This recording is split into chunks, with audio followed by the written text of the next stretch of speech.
All right, welcome back to the Dental Domination Podcast. My name is Dan Bryan. I'm the co-founder of Dentalscapes. We're an online marketing agency specifically for dental practices. And this is episode 30, but I am not here, believe it or not, to talk about myself or talk about the company that I work for. I want to talk about orthodontics today. I want to talk about specifically how GPs and pediatric dentists can get started in offering ortho to their patients.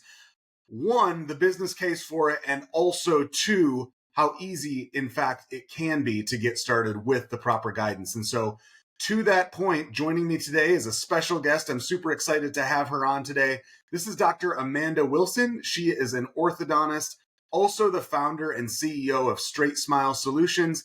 They are an all-online orthodontic consulting services company supporting GPs and pediatric dentists, like I said, on adding ortho services to their practices, and also consult on complex cases, pretty much everything and anything you would want under the sun when it comes to adding ortho to your practice. So welcome, Dr. Wilson. Thank you so much for being on today. I have been really looking forward to this, and I appreciate you making the virtual trip all the way from Hawaii.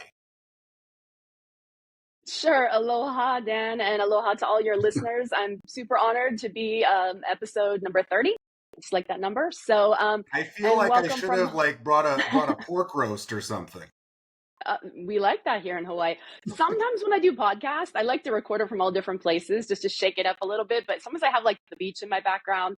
Today, not so good. So I'm not going to show you guys the view. You just didn't want to make me jealous. It's okay. It's okay. No, it's just how it worked out today. But nice and quiet, good Wi-Fi. That's all we can ask for. So sorry, no aloha. Beautiful background for everyone. But yeah, so I'm excited to tell all your listeners on how they can launch scale ortho. And just want to make it clear, I don't only work with general and pediatric dentists. I also actually work with orthodontists. There's a lot of new grad orthos that just don't get either the phase 1 training or the clear aligner training. That in residency, they only really learn braces in a lot of residencies. So actually a lot of them hiring me too. So as well as DSS. Shame on me. I'm going to put that right up top. No, I didn't tell you that, but just, I didn't want any orthos that might be listening to get upset. I'm happy to work with anyone. And I also offer every orthodontist a complimentary consultation out there if they just have any questions, because I want to help everyone. Just my goal, honestly, the reason why I started this was because my husband's a general dentist, and of course all his friends and my classmates, and they started asking me well over 10, 15, 20 years ago, can you help me with this aligner case? And when they started doing ClearCorrect and Invisalign, and I just realized that I actually am not bad at teaching people how to do things. Maybe that's my skill set. So it kind of slowly turned into a full-time gig. And once my husband and I had little kids, they were grade school age, we realized that having two of us in clinical practice was a nightmare. Every time someone got sick, it was like, okay, well, I have 90 patients and 7,000 on my schedule, and he had 2 surgeries, and who's least important? And for our sanity and our family, we just decided that maybe I would do something a little different. And so I started just doing side hustles and consulting and product development on the side, and it turned to a full-time gig. So if anyone has any questions about getting out of clinical practice, I know how to get into what I'm doing. Now, and I'll gladly help you with that. For your sanity, did you also move to Hawaii? Was that part of the deal? That actually was part of the deal. So Hawaii is not a great place to be an orthodontist, to be very honest. I just had no interest in getting my license here. I have an active one in California. I still can go back and do stuff there. But Hawaii has terrible overhead, terrible saturation, and terrible insurance payments. It is a chunk place to be an orthodontist, to be honest. Imagine. It's just not worth it to me. I'd rather do what I'm doing, and I'm so happy. But anyways, yes, that is me. Now y'all know. Awesome. Well, thank you so much for being here today, Dr. Wilson. I'm really excited to get into this, and we've been going, back and forth offline, and I know you've got I keep meeting you everywhere.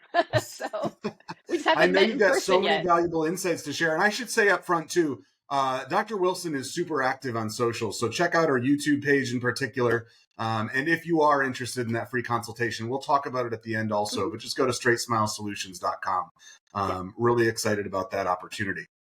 But let's really dig into it here. So first things first, I want to talk about, and today, like you said, you offer consulting services to orthos as well, specifically, but I want to talk specifically today about GPs and pediatric dentists who are considering, maybe on the fence about offering ortho services to their clients.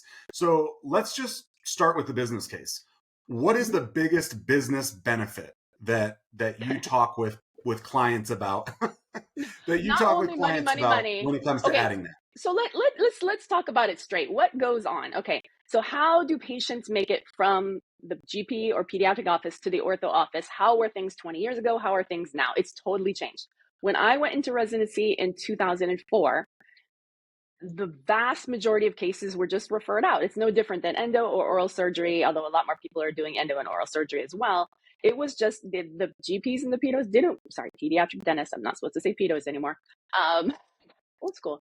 Yeah, They fair. didn't want to deal with braces, and they knew Invisalign, which was just launching, was not a great product. And to be honest, I can say this without saying it's slander or libel. It was not a great product. Even the Invisalign people say that when it first came out, it was a niche product and it wasn't very efficient. But now it's an amazing product. So Yeah, after 20, how many years? 27 years of development, it's much better. So everything with technology gets easier over time, and the general and pediatric dentists just realize it's not that hard. There are some very, very hard cases, don't get me wrong, but there's also way more very, very easy cases that can be done. The skill is knowing how to sort it out. And remember, you've got variables in kids and teens in terms of growth. So what looks easy might not be as easy as you think. We know what to look for. You guys do not.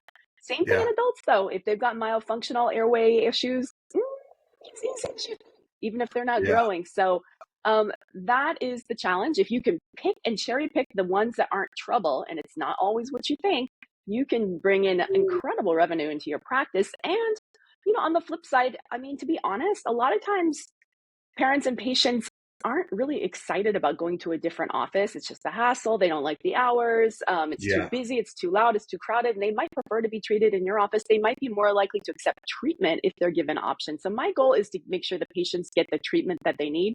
If they want to go to an ortho, send them. Don't force them to come to your office. It's yeah. always good to give two options.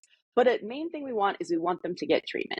Yeah, and I got to imagine too that in addition to being a reliable revenue source, and Mhm. like you said, expanding the service offerings of your practice, and having something that you can promote in addition to what you're already doing, I would imagine, and you've probably got the quantitative data to back it up, somewhere. I certainly see it anecdotally as a marketing agency for GPs and for pediatric dentists, but I would also think that adding ortho helps with patient retention as well. Oh, 100%. I mean, I could talk, literally, you and I could talk about this for probably the entire day. So I'm Yeah. trying to stick as high level as possible, but let's talk about how else it benefits your patients. Um, Whether it's your adult or your teen patients, if it's your little kid patients, treat them, because if you treat them when they're early and they're not as busy and they're very compliant at 6, 7, and 8, and get the huge problems like cross bites and little jaws and big jaws and everything out of the way, and we fix the bite problems or the habit problems when they're little and compliant, it makes for a very easy phase 2 later. I mean, blink and you missed it, throw a few aligners on there and you're done. So this Yeah. actually makes patients, little kid patients, better, healthier, look better, feel better, sleep better, Yeah. study better. I mean, I'm sorry, but there's a ton of positive. People think that's gobbledygook, Yep. whoop-de-doo, hippy dippy stuff. But no, it's true. I'm sorry. I No. believe it. And the research is coming. So, Yeah. so that's for little kids. But for big kids, what do you like to do in your practice? Do you like to place implants? Do you like to do cool cosmetic work? Treatment begets treatment. If we can line up the teeth, set up the bite so that your restorative treatment's more successful, then you're just going to have more restorative treatment, better restorative treatment, happier patients, and more production for your office. So it's a win-win-win-win-win. Yeah, absolutely. And so, better outcomes, better patient retention, patient loyalty, Mm-hmm. really building a more full service integrated Mm-hmm. practice is awesome.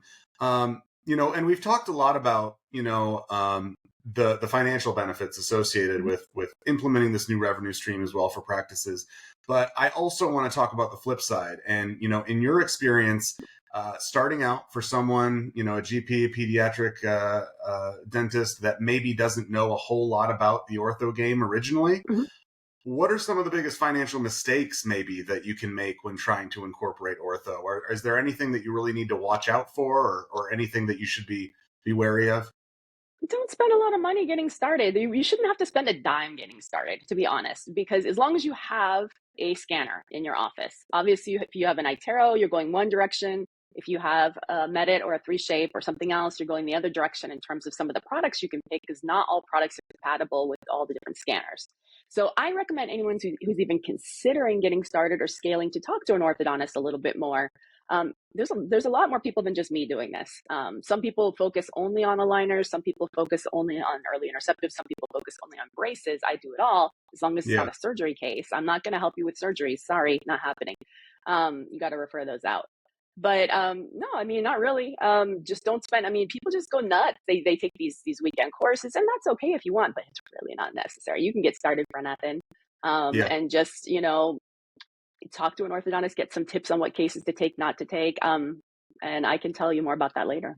Cool. And there are so many benefits to talk about, and I don't want to get hung up on the finance piece, but at the same time, for a practice that's doing 1 million, 1.5, 2 million, what kind of difference can ortho make in terms of the bottom line? Now they're doing 3 million. So, I mean, well, there you go. To be honest, every office, bigger offices that you're talking about, I'm assuming that's a bigger office, a group practice. I mean, everyone I've seen that actually goes all in. And by going all in, this is what I mean. I mean, every single booty in your chair is a wellness scan. It's a wellness scan. You don't say, do you want an ortho consultation? No, you don't say that. You integrate wellness scans into every single, I wouldn't say every 6 months, but every year is realistic. Every 6 months for a kid or someone who's growing.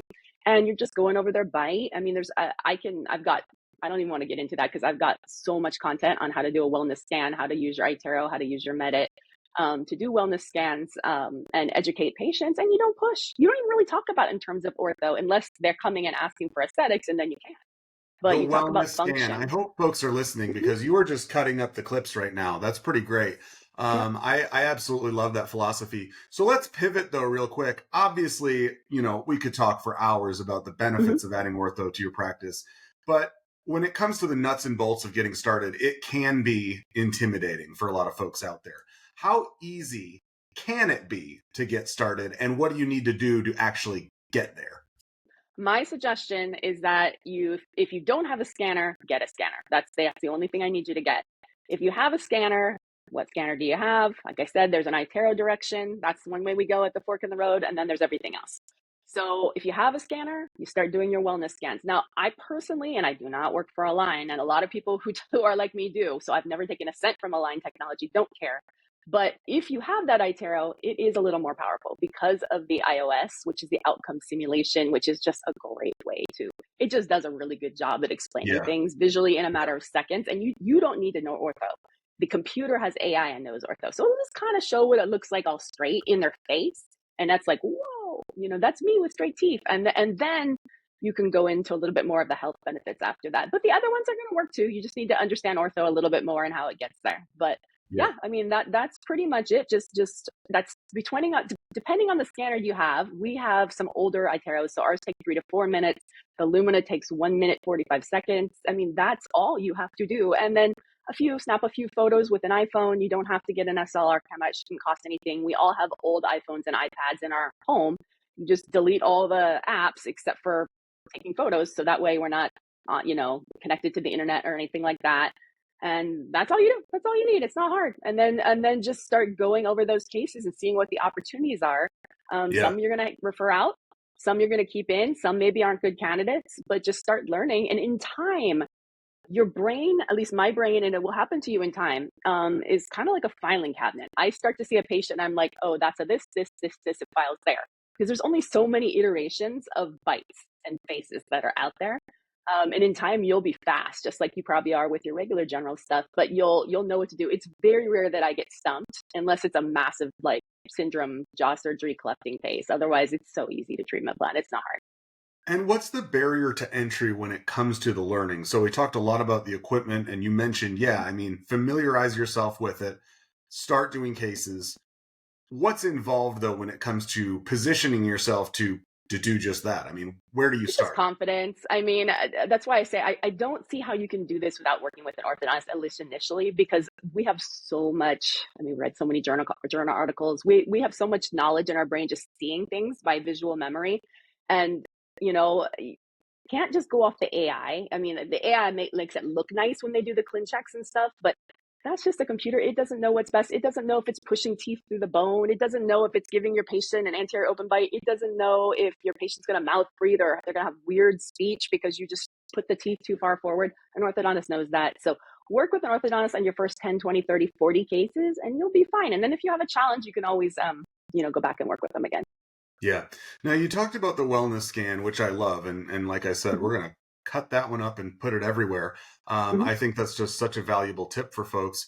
But when you look back on your career consulting with folks, what are some of the indicators, of success? What are some of the practices that you see that do the best with integrating ortho, and what do they do differently from others? All they're doing is scanning every patient. I mean, literally, that is the key. Scanning and All right. photos. That's it.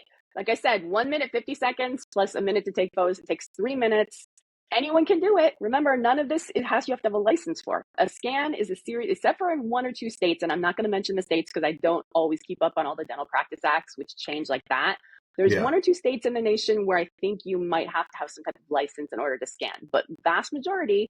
And the only reason that was because of the whole SDC thing, and then they wanted to slow down that company. So I think it might even be gone now. But a scan is just a series of photos on a wand. That's all it is. There's nothing invasive about a scan. So anyone in your office can take a scan. I don't care if they're a high school student, a college student, the front desk, the TC, and everyone should be cross-trained to take a scan. Any booty in the chair should have a scan within 6 months to a year. And, once you collect that data, you don't have to give them an answer at that moment. And that is the key thing. You'll be way too busy unless you have a full-time orthodontist or a full-time orthodontist there to help them on the moment. Just collect the data, and then whoever is going to be reviewing it, whether you're reviewing with an orthodontist or you're doing it on your own, it can just sort through it at the end of the day and decide what cases they want to take. And then you just call the patient up and say, hey, we have your results from your wellness scan. And you let the patients know. Doctor likes to review his wellness scans and take some time to study your bite and study your gums and things outside the practice. We're going to give you a call on this day. Does this day work for you? You can even schedule a follow-up Zoom or schedule a follow-up phone call. You want to make sure that you're giving them information so it's HIPAA compliant. So you can't text them or anything or email them. So you need to make sure they get that information, but they don't have to come back in the office for it. We just want to make sure they get it and they get the treatment plan. Is there any difference that you see in the clients you work with in terms of mindset, either going in or moving through this journey that makes a difference in terms of how successful folks are? I like the secret shopping idea. And this is my suggestion before you get started, is that you do a little secret shopping. And there's nothing sleazy about doing secret shopping. Secret shopping is just, you can either just be asked the patients in your office if they've been to ortho before. A lot of times they're going to come in with those packets and those folders and here's my treatment plan. They're going to tell you what they liked and what they didn't like about the ortho you referred them to or that they went to. Just start listening, collecting data, because if you start to hear a lot of grievances over and over again, you referred me to see Dr. So-and-so, maybe patient's 8 and you're referring a lot of littles and you're thinking they're going to start expansion or work with airway or grow jaws, and they're recalling, they're waiting till they're 12 or 13. Well, there's your opportunity, because if you're referring them and probably they need this, but yet the ortho is holding them, and if they're holding them, they're more likely to be doing non-airway focused orthodontics, which is a concern. It's not that that's wrong. That's just very 1990s. And that's an opportunity for you to start phase 1 or interceptive ortho in your treatment. On the flip side, if you're sending patients for Invisalign and they're all coming back with braces and 4x extractions, or they're not happy about that treatment plan, well, there's your opportunity to grow aligners. So secret shopping, see where the deficiencies are in your area and where the orthos are missing the ball.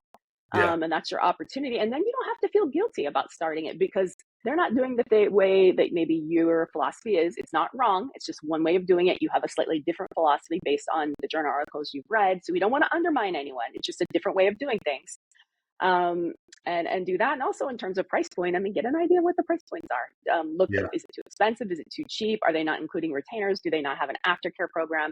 And build something better. Yeah, and make sure you're looking at comparable markets as well. Yeah.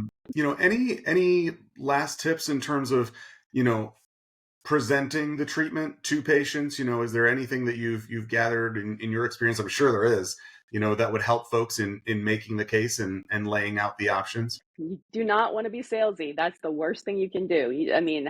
I know people say hire people who are old, used car salesman kind of people, and that don't work.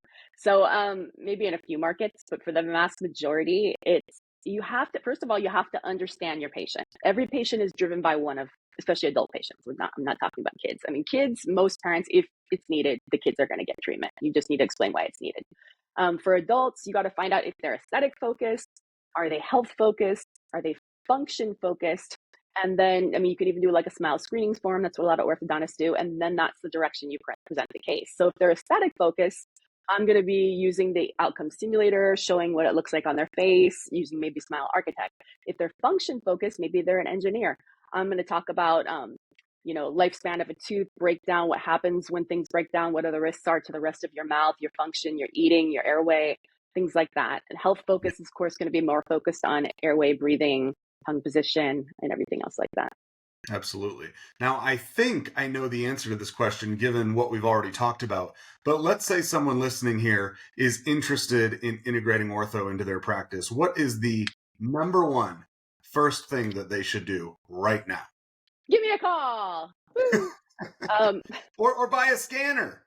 Buy a scanner. Yeah. Or make sure you bought the right scanner. There's too many times when people buy one and then they regret the one they bought. So make sure you understand what you can do with that scanner and how that will help you in ortho. So like I told doctors, we can always make it work if you already have one. It just might be slightly different than what you were thinking. Yeah, I love it. Buy the scanner, give Dr. Wilson a call. And to that end, Dr. Wilson, thank you so much for being here today. I this has been so insightful. And, I love, just the idea, over and over again, the wellness scan. It really seems like that is key to unlocking the potential here. And so I love that takeaway. Is there anything else that you'd like to share before we wrap up here? And then I want to give you a chance to talk about your business and what you offer and how folks can get in touch. But is there anything that you'd like to leave folks with that's, absolutely critical that they take away from this conversation? Not really. I think I'm going to give you guys some freebies. So I will mention that on the offer once we get to that part. Amazing. Sounds good. So what can you tell us about the services you offer, how folks can get in touch, the free consultation, how does it work, and what are some of the other program opportunities that you offer? Sure. So let's talk about what's free and what I can offer everyone specifically on your podcast. So because for those of you listening to the Dental Domination Podcast, DDP, I always offer free gifts for everyone that listens to me on a podcast. You do have to email me, and I'm sure you'll give my follow-up contact information, but it's really easy to find from my website, StraightSmile Solutions, or any of my social media. If you email me and say, hey, I listened to the DDP podcast, you mentioned the free handouts. If you go to my website, StraightSmile Solutions, go to store. There is a tab that says store for documents. I actually have way more documents than are in that store. But anyone that listens to the DDP podcast gets 3 documents of your choice, value $60. So all you have to do is mention this. So just let me know. And there's a lot more documents in my YouTube channel, and you can pick any ones you want. I don't really care if you listen to my YouTube channel. Also, in terms of free things, so much free things. I got a little insane during COVID and I was bored because a lot of my doctors weren't really working. So I started making YouTube videos like a lot of people. And now I have to date at recording over 2,400 YouTube videos. It's divided into different buckets like that braces. Is impressive. Yeah, 2,400. It's insane. It's insane. I am the biggest. I mean, it's literally it's an entire orthodontic residency minus the jaw surgery cases. You're I don't go into surgery to be cases. At the beach. I go. Do you see this? You to the beach? I have the same problem. It's okay. I am the beach Uber driver for a bunch of teenagers. That's my job on the weekends. Luckily, my daughter's hopefully getting her license next month, and she's not driving my car to the beach. But anyways, different topic. Okay, back to what's free. YouTube, 2,400 videos. Literally, it's an entire residency minus the surgery cases. No, we're not going to talk about TADS. No, we're not going to talk about orthodontic surgery. No, we're not going to talk about canine exposures. But you can go into braces, Invisalign, non-Invisalign, aligners, phase 1 interceptive, CBCTs, and I have an entire playlist. Just have fun, watch it, and you basically going to learn the exact same thing I learned in residency. It's not that hard. All you have to do after you watch those videos is just get started. That's it. You're going to be super confident. So those are my freebies, as well as I have every podcast I've ever done, blogs, over 600 blogs. It's all archived. It's all free. You will learn all this ortho for free. Then once you feel confident, content machine. Yes, content machine. It's a little insane. And it does pay for my coffee in the morning. So every time I have a coffee, the Google proceeds. That's it, just a coffee. Every time I There have my you coffee, I go. thank my subscribers. Thank you for this free Starbucks. But yeah, that's about it. I actually lose money on the YouTube videos, but occasionally someone likes me and then they decide to actually work with me. But I also have Well, CE all I can tell courses, you is other thank things. goodness you're not paying to host all those videos. That is a lot. It's a Yeah, lot. I know. I'm waiting for. I think as long as I let them run ads on my channel, then I don't have to pay for it. So sorry, guys, you get the ads. there you go. There you go.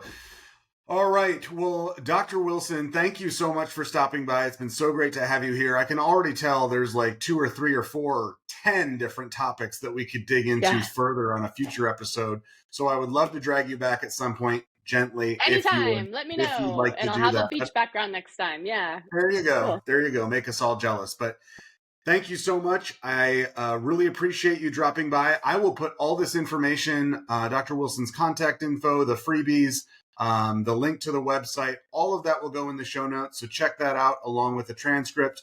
And yeah, stay tuned because I have a Yeah. feeling that there is a lot more. Well, there's a lot more coming to that YouTube channel. I can already tell that. But anyway, It's a little crazy. Yeah. yeah, awesome. Well, thank you so much, Dr. Wilson. Take care. Aloha.